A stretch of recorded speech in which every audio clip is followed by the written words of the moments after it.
Assalamualaikum warahmatullahi wabarakatuh. Waalaikumsalam warahmatullahi wabarakatuh, Ibu. Pak Supri, selamat pagi. Bagaimana kabarnya pagi ini? Alhamdulillah sehat, mudah-mudahan keberkahan juga terlimpah pada Ibu. Sehat sekali, Ibu. Amin, amin ya rabbal alamin. Moga-moga kita semuanya selalu dilindungi Allah Subhanahu wa taala ya, Pak ya. Pak Supri, selamat ya. Pak Supri sudah menjadi salah satu pengajar praktek nih, luar biasa, menyisihkan banyak-banyak. Selamat ya.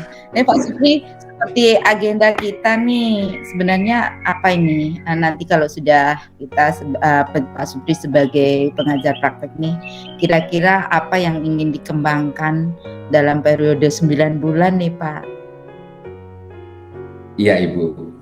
Saya akan melaksanakan transformasi pendidikan dengan memberikan praktek-praktek pembelajaran yang baik, Ibu, yang berpihak kepada anak, terus kemudian sesuai dengan kebutuhan anak, dan juga berdampak kepada anak. Itu adalah kunci utama yang saya pegang dalam memerankan peran saya sebagai pengajar praktek dalam mendampingi teman-teman guru penggerak.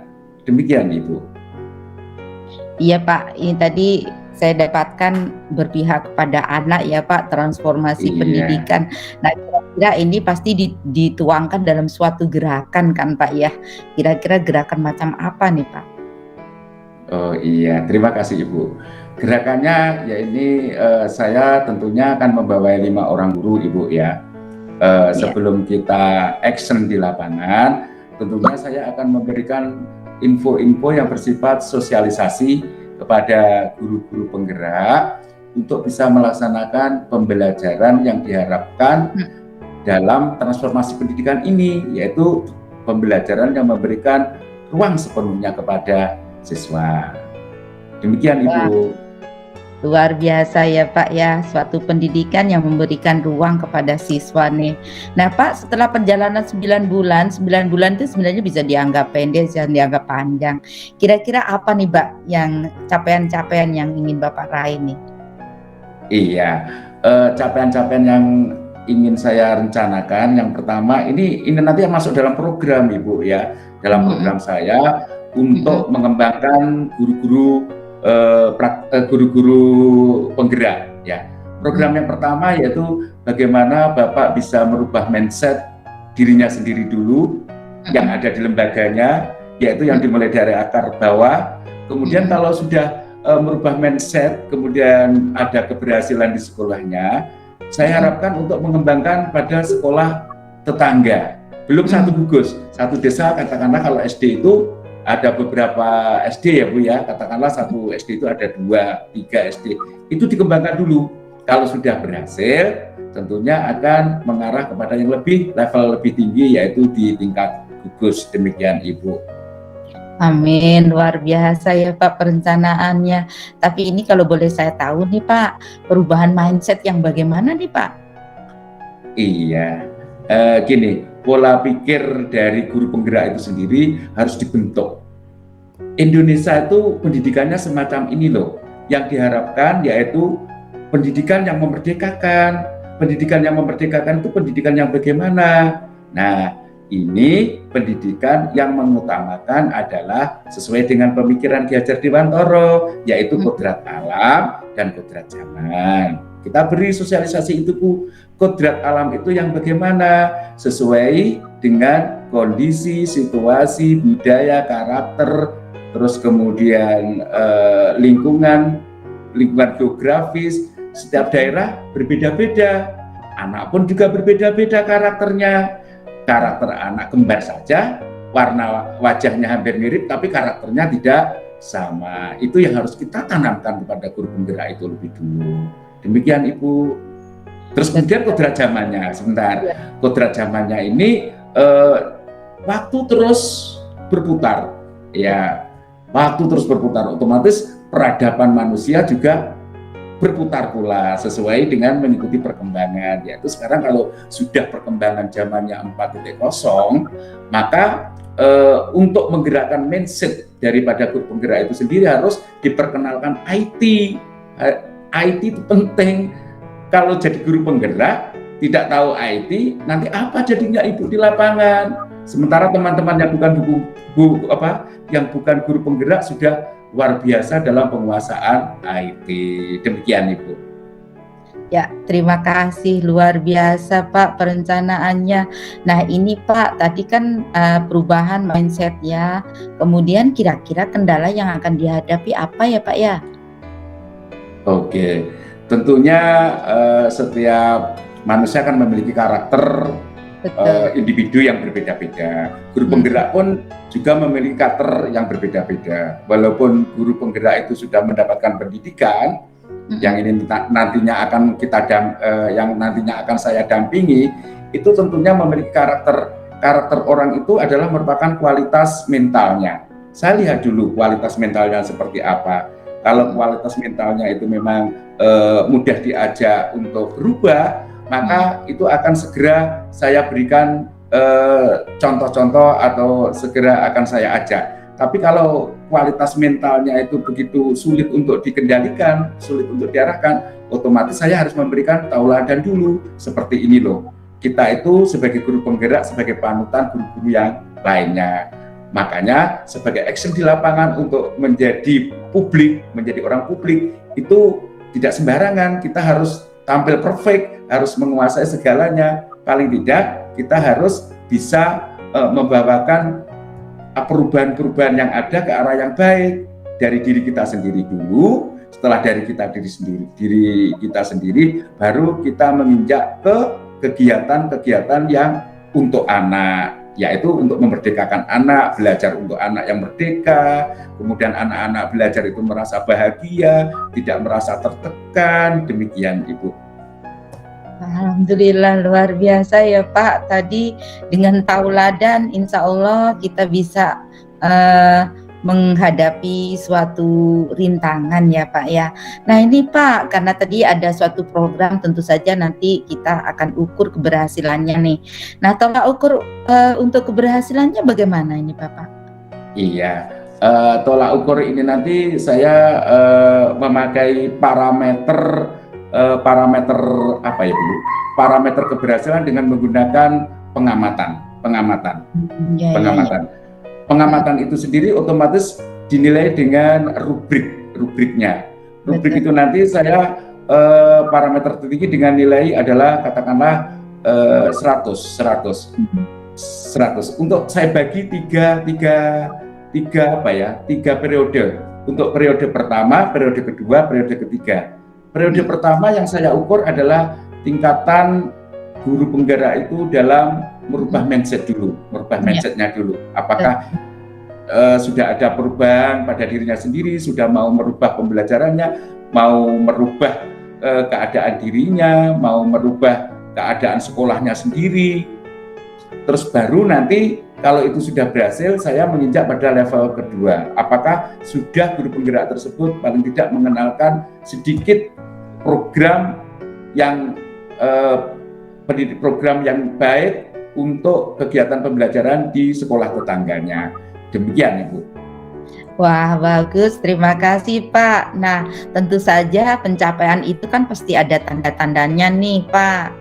Kalau tadi sudah ada pakai tolak ukur yang tadi dibagi berfase-fase ya, Pak. Kemudian untuk tanda-tanda bahwa suatu gerakan itu telah tercapai atau program-program Bapak tercapai itu seperti apa ya, Pak? Iya, Bu.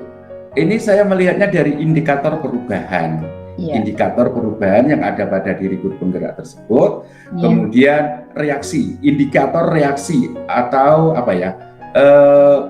indikator pengaruh terhadap perubahan guru penggerak tersendiri terhadap teman-temannya, terutama kepala sekolahnya dulu seperti apa, mau nggak diajak bergerak ini, mau nggak diajak berubah ini.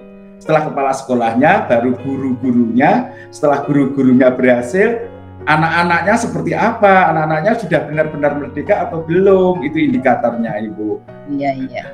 Apakah anak-anak itu belum diberi ruang belajar sepenuhnya untuk mengeksplor pengetahuannya, tidak hanya sekedar mengerjakan soal, anak-anak jadi mendapatkan kejenuhan, terus apakah anak-anak sudah diajak belajar secara faktual, diajak prosesnya. Jadi perubahan ini nanti yang diambil untuk anak itu, yang berpihak pada anak itu adalah prosesnya, bukan hasilnya. Demikian, Ibu. Iya.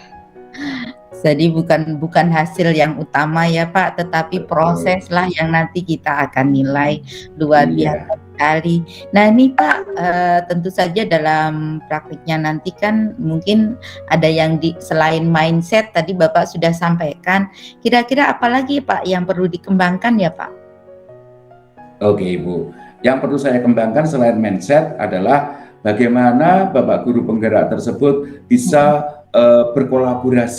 berkolaborasi, bekerja sama untuk mewujudkan sebuah program. Sebagus apapun program yang dibuat, tanpa adanya kolaborasi antara guru-guru dan pemangku kewenangan, di sini adalah kepala sekolah, program itu tidak akan berjalan, Ibu. Jadi yang saya utamakan nanti adalah bagaimana dianya, maksud dia itu guru penggeraknya, bisa berkolaborasi, kemudian bisa sharing dengan teman-teman yang ada di sekolahnya tersebut. Demikian. Amin, amin. Pak, Bapak ini nih, sekarang pasti ada kekuatan kan Pak, menggerakkan teman-teman itu kita perlu sesuatu kekuatan yang ekstra pasti. Bapak, apa ya Pak kekuatan pada diri penjenengan ya Pak, kekuatan-kekuatan yang nanti bisa menggerakkan teman-teman?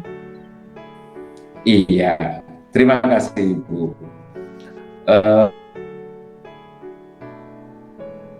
Ya. Tentunya pertama adalah kekuatan semangat yang lahir dari diri saya. Mengembangkan ini untuk mengubah mindset peradaban, mindset pola pikir yang masih lama, belum tertuju pada pola pikir yang baru. Itu merupakan tantangan bagi saya, merupakan semangat saya. Iya. Setelah yang mulai dari dalam diri saya sendiri, kekuatan saya adalah bagaimana saya melihat program yang guru penggerak tersebut miliki. Apa pertama yang harus dia miliki? Kalau sudah dibuat programnya, berarti saya harus mempelajarinya. Kalau sudah mempelajarinya, otomatis saya paham akan apa yang mereka lakukan, otomatis itu adalah merupakan kekuatan saya sendiri. Bila mana program yang dibuat tidak dilaksanakan dengan sepenuh hati, maka saya bisa melihat penilaiannya, bisa menilai indikator dari pelaksanaan sebagai guru penggerak, dia tidak sempurna. Artinya apa? Hanya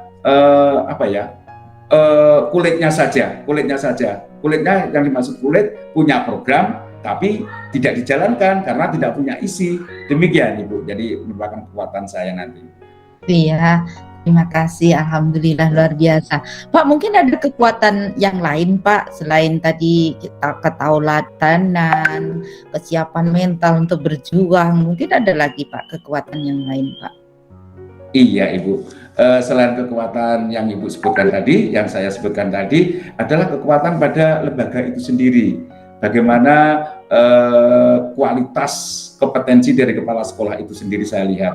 Nanti karakternya seperti apa, mau nggak diajak berubah, mau nggak diajak maju. Kemudian yang kedua adalah karakter dari masing-masing gurunya. Kompetensi gurunya, kalau sudah tahu karakternya, oh ini guru ini jahat, guru ini tidak mau didekati dengan orang istilahnya guru yang masih muda.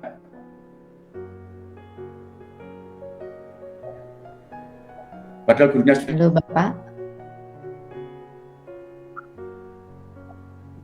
Ajari nanti wanita. Iya. Terus kemudian yang ketiga adalah kekuatan sepertinya putus-putus Bapak. Program, istilahnya sarana prasarana. Oh terputus. Bagaimana Ibu bisa dengar saya? Alhamdulillah bisa. Iya. Yang kedua adalah kekuatan dari, iya Ibu, saya ulangi ya.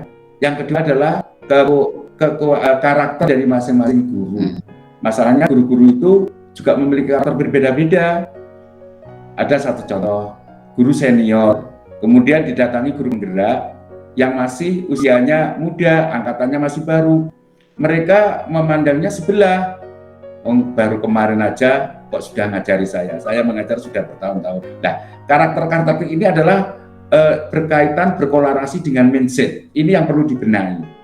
Kemudian yang ketiga adalah tentang sarana pendukung yang ada di sekolah tersebut. Mendukung enggak dengan kegiatan ini? Nah, daya dukung yang saya maksud tersebut adalah secara intern yaitu kekuatan-kekuatan sekolah yang mana terdiri dari kompetensi para guru-gurunya, ini kira-kira bagaimana, terus kemudian kompetensi kepala sekolahnya seperti apa, dan daya dukungnya seperti media-media atau alat-alat elektronik seperti laptop dan sebagainya yang sekolah miliki. Demikian Ibu. Ya, alhamdulillah luar biasa kekuatannya ya Pak. Ada 1, 2, 3 poin. Nah, ini pertanyaan yang terakhir Pak. Tentu saja dalam suatu perjuangan itu pasti perlu dukungan kan Pak ya. Kira-kira untuk melakukan semua ini dukungan yang Bapak dapatkan dari siapa saja nggih Pak? Iya, otomatis dukungan karena ini ada jalur kedinasan Ibu ya. Ini dari pemerintah daerah, khususnya dari Kepala Dinas Pendidikan, kemudian turun ke Korwil dari Dinas Pendidikan ke Koordinator Wilayah, kemudian Koordinator Wilayah Korwil berkolaborasi dengan pengawas. Setelah pengawas itu nanti melalui K3S, turunnya K3S, setelah K3S nanti baru nyampe ke saya, ke pengajar praktek. Karena apa? Kita ini kan berada pada wilayah zona masing-masing daerah, di mana zona masing-masing daerah itu memiliki karakteristik yang berbeda-beda. Terutama di kecamatan saya mengajar di Korwil, itu memang benar-benar kekurangan guru. Kalau nanti saya menjadi pengajar praktek, otomatis dalam program 9 bulan ke depan, saya harus mendampingi guru-guru penggerak yang berada di wilayah-wilayah kecamatan lainnya. Nah, ini dengan saya tinggalkan ini ada nggak nanti pengaruhnya terhadap situasi dan kondisi pembelajaran yang ada di lembaga sekolah kami. Makanya itu untuk bergerak saya harus mendapat dukungan beliau-beliaunya. Jangan-jangan nanti saya bergerak sendiri, beliaunya tidak mengizinkan, istilahnya beliau menjadi penghambat, saya di belakang menjadi bahan bicaraan, nantinya kita menjadi tidak ikhlas untuk menjalankan tugas Ibu. Demikian Ibu. Ya, luar biasa ya Pak. Oke Pak, dari pembicaraan ini bagaimana Pak dirasakannya? Sudah mulai enteng ya Pak? Sepertinya langkahnya sudah pasti gitu ya Pak ya. Insya Allah Ibu, mudah-mudahan nanti kita diberi kesehatan oleh Allah, diberi jalan yang mudah untuk menjalankan tugas-tugas kita ini. Karena kita nanti tidak sendiri, kita ini harus berhadapan dengan orang-orang yang ada di sekitar kita dan memiliki kewenangan yang berbeda-beda pula. Amin. Bapak, ini sebenarnya kita punya 3 jadwal lagi ya Pak selama 9 bulan ini. Nah, nanti bagaimana kalau jadwal yang akan datang aja kita tentukan, nanti jadwal yang lain kita tentukan sambil berjalan begitu ya Pak. Kira-kira Bapak berkenan bertemu lagi kapan ya Pak ya? Insya Allah ini karena di sekolah ini mau menghadapi ujian tengah semester Ibu ya. Jadi kira-kira November Ibu, November minggu kedua Ibu, November minggu kedua.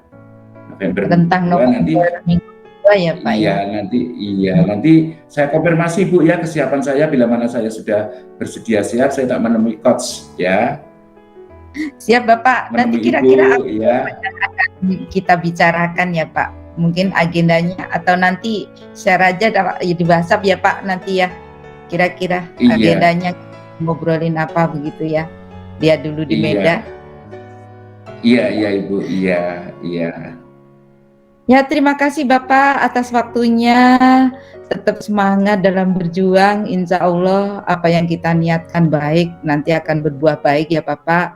Terima kasih sekali waktunya. Salam untuk teman-teman yang ada di sana. Terima kasih. Assalamualaikum warahmatullahi wabarakatuh. Waalaikumsalam warahmatullahi wabarakatuh Ibu, terima kasih ya, mudah-mudahan Ibu selalu sehat Ibu ya, jaga kesehatan. Amin. Ya Ibu ya, terima kasih, ketemu lagi di bulan November Ibu ya. November kedua ya. Ya, terima kasih Bapak. Iya.